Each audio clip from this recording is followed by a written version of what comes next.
Hello, my name is Christine. If this reading is finding you, there may be a message in it that your guides or angels want you to hear. I just pulled out my famous 90s tarot, cat's eye tarot deck, which haunts me, but also has won over my heart. And I did a little pre-shuffle right before we got started, and I pulled two very interesting cards that I think are gonna speak to what's going on for you. So first off, we've got the High Priestess at the bottom of the deck, okay? This card may be following you around. This card feels like it's speaking to a very specific audience here. We've also got the year 2011 I'm drawn to on the, for some reason, on the manufacture date. So the High Priestess, this is extremely powerful energy, okay? Intuitive, trusting your inner knowing. I'm told to see what is back here. Seven of Pentacles. Okay, this is something that you are waiting for the fruits of your labor. And I think, yeah, this is what I was thinking as well. Nine of Swords, also being the energy here. Anxiety, maybe a lot of mental chatter, a lot of mental activity. Because you're in this state of transition, your mind wants to land, right, on something. Your mind wants to know the answer. Your mind, even if you tell yourself like, oh, I understand, I need to surrender, I don't know the next steps, it's like, of course the mind is gonna chatter. And so, you know, one thing I would recommend is not arguing with the mind, because as someone who does that a lot, I've definitely learned the hard way that arguing with the mind only makes it louder, right? Because you're arguing with your mind. Nine of Swords, very anxiety-ridden energy, but now this High Priestess coming out first as the main energy, I think you are really coming into your own here, with Seven of Pentacles being this card of having planted a seed and waiting for the results, right? And so it is that transitive period, that transition, which can have you hiding under the bed. But High Priestess, like, this is the version of you need to be trusting, okay? Because with that Seven of Pentacles as well, like, you are going to reap the rewards. And I'd like to get a little clarity now on what is going on specifically in this collective. Thank you for being here, by the way. I love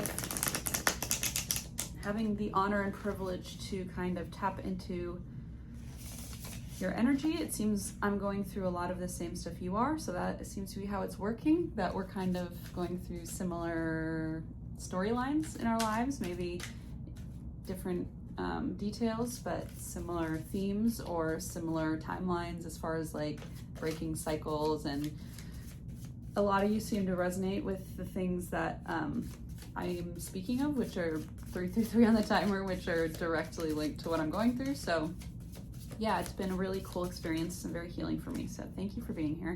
I'm gonna see what we've got. Two of Wands. I pulled that for the collective this morning as well, with a different deck. But we've got this Two of Wands, and he's really like going for it, okay? In the traditional Two of Wands, in the traditional Rider-Waite deck, the Two of Wands, he's standing kind of behind the castle walls and sort of preparing an adventure. But I like that in this card, he's actually like, oh, sorry, I was supposed to prepare an adventure. I'm actually already like doing the thing, which I think a lot of us can relate to. And I had to actually start over, but before I did this reading, I was doing another one and it just wasn't working out. But I pulled the Chariot, and it was a very similar card to that, actually, with a cat in a tree. And then I pulled the Fool and another cat in a tree, and I'm like, these cats in the trees. And every card, they're kind of doing the same thing. So it's like, yeah, it feels like this is a moment where I'm going to be saying over and over, like, go, it's go time, trust your intuition, trust yourself. But like, they're all kind of saying the same thing. The same message is coming through. Like, I don't know. Let me get some more clarity on this, because actually, you know what? We need a different deck here. Ooh, okay. I'm going to use the Beloved Dead Oracle deck to see if maybe we can get some clarity, because I do feel some heavy ancestral energy in the air today. Could be because I went and got a Reiki treatment, and I don't know, they seem to like to show up for those kinds of events. So they're in tune today, they're in touch today. first off, let me ask the deck if there is anyone specifically for this collective that is here to be delivering this message. Oh, this is an act of love. I'll set that aside. Oh, Explorer underneath. Okay. Yep, that's the one. So I'm trying to cut this.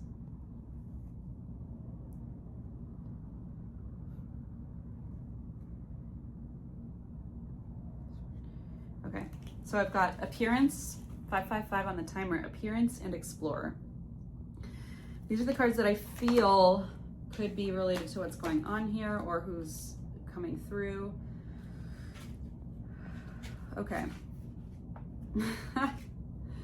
Oh my God. Okay, speaking of being in this sort of transitional phase, here we have Explorer.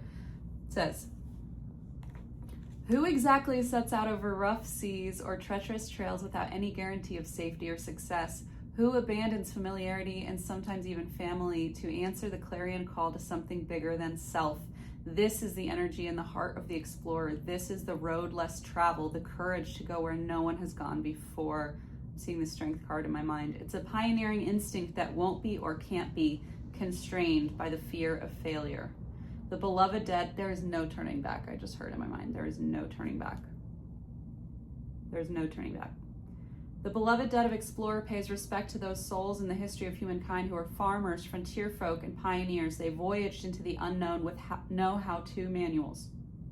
Guided only by faith, necessity, and the bright light of their North Star, 707 on the timer, they broke new ground and despite great personal hardship lived to find great reward in beating the odds, but many did not and succumbed to a litany of hardship. This is an ancestral imprint that still resonates in an inherited skill for daring innovation, inspirational, groundbreaking work. At its core, it's entrepreneurial energy. Explorer can also be seeking expression in daring, high-stakes, death-defying choices that don't consider the consequences of those affected. Okay, I don't think that's specifically speaking to our collective because I feel that this group of energy I'm reading right now, oh my gosh, I love it was right under this is Shine, which is one of my favorite cards.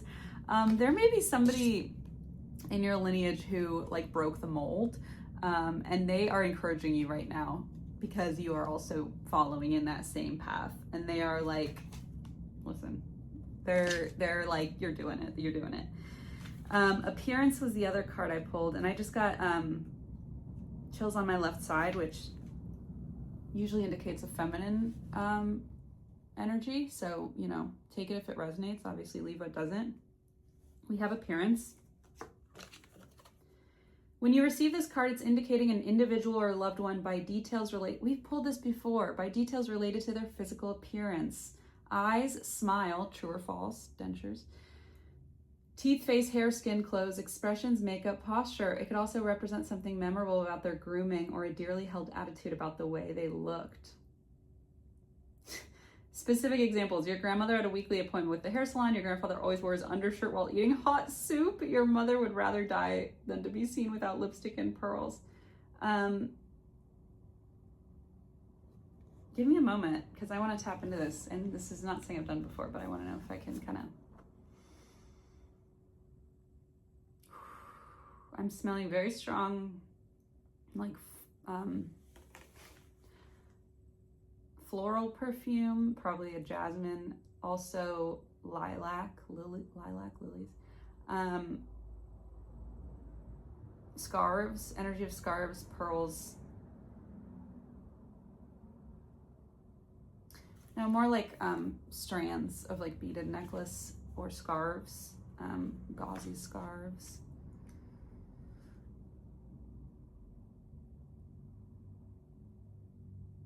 Dimples, a smile. Yeah, very, very ancestral grandmother energy, you know. But this is clearly someone who broke some sort of mold. Or, you know what, actually, it's probably somebody who maybe was beaten down by the world, but had set out, or their soul was hoping to break the mold. And now here you are living out that dream. And that shine card speaks to me so dearly. It feels like it needs to be read right now. My heart, my heart, my heart. When this card, let me pull it so we can see, because it's the imagery on it that's just so beautiful. And I want to get back to that explorer as well, because that is the energy too of like your soul's mission being like too big to ignore, you know? Okay, with shine, like you have a very powerful and enigmatic presence around you. I can sense that immediately, okay? When this card validates a loved one or a person, you'll know them instantly by the bliss they engender. Warm and lighthearted like a magpie, you're attracted to their inner bling. They're a beacon, a signal in the darkness that steers you back home, or even when needed, illuminates potential hazards. It's not that their life is any easier than others. Exactly. 1111, right as I look up. Just got me, like, that shocked me a little bit. In fact, sometimes it's the exact opposite. Rather, it's how this radiant soul remembers to love. That's what it is. It's like this smile that shines through any lifetimes they lived or any incarnations they had with you. This like bright smile. Understand this soul is also a spirit magnet. What consciousness wouldn't want to bask in their bright aura? Yeah, this is what you're surrounded by, this magnetic, enigmatic presence. If you've received shine, this oracle reminds you that your choices, thoughts, actions, and behavior generate energy, which in turn creates a vibration, a frequency. One energy can seed another. We got that 7 of Pentacles, right? Seeding something and waiting for it to bloom. If your self-esteem is scraping the bottom of the barrel, this is very, very good reminder about self-talk, right? I've been working on that. Just be so gentle with yourself, okay?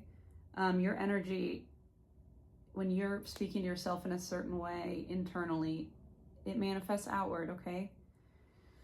And you don't deserve that.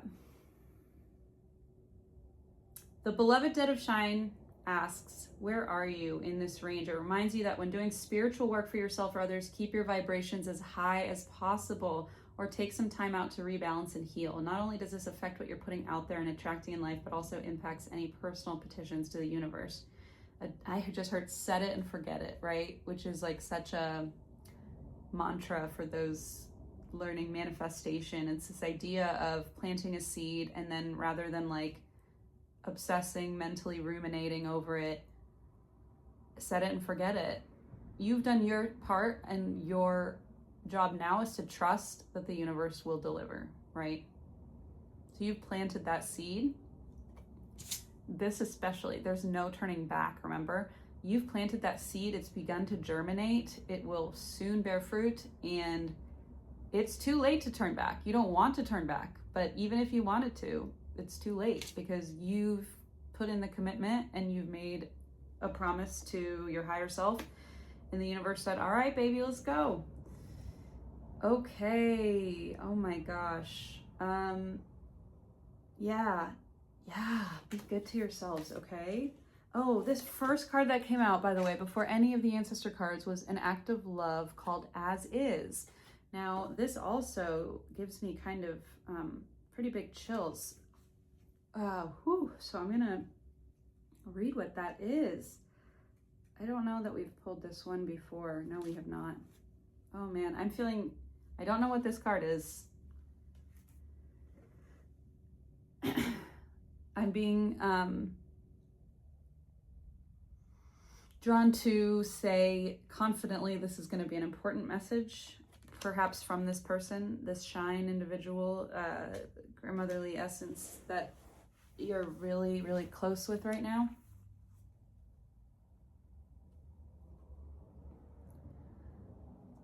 It starts with a quote. What if I forgave myself? What if I was sorry?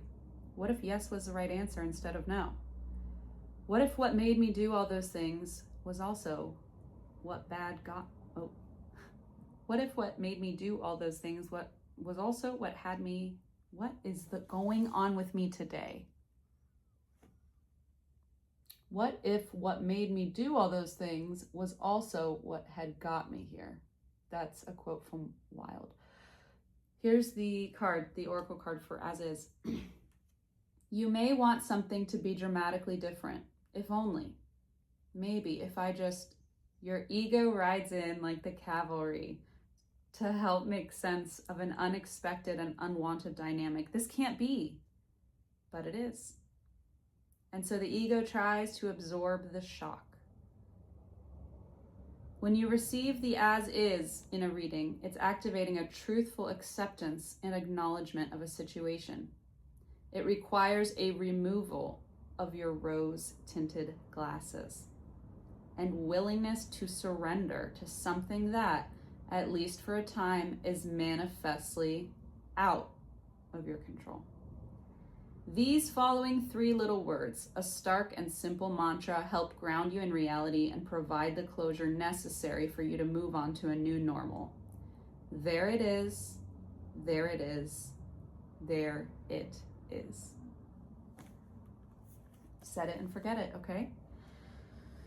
You are so closely guarded and guided right now because you have made a decision to step into the fullest version of yourself, and your explorer, breaking the mold, enigmatic guides are around you. You probably feel them. If you feel any sort of chills or tingling, that is your guides. Their energy is probably palpable. They're excited to be working with you. Everyone has guides, even if you think you don't. You sure do, and they want to chat. So ask them to chat, okay? They're not gonna hurt you. And they want to talk to you real bad. And they're so proud of you and they love you. And anyway, they're very yappy, okay? They wanted me to use this deck. They love that, okay? Somebody enigmatic is coming out. Somebody is protecting you. So set it and forget it. Trust that you've done what you need to do. And trust that the other side of the coin is receiving. You can only do so much. You need to make room for the universe to step in and do what she needs to do. Get in there, let God in, do her work, whatever you want to say, okay? Let your spirit guides in to do some meddling, because our little brains, they're great, but they're not that great. Take care of yourselves. I'm so proud of you. You're so loved and guided and protected. All of you, really. Even if you're like, huh, me? Yes, you.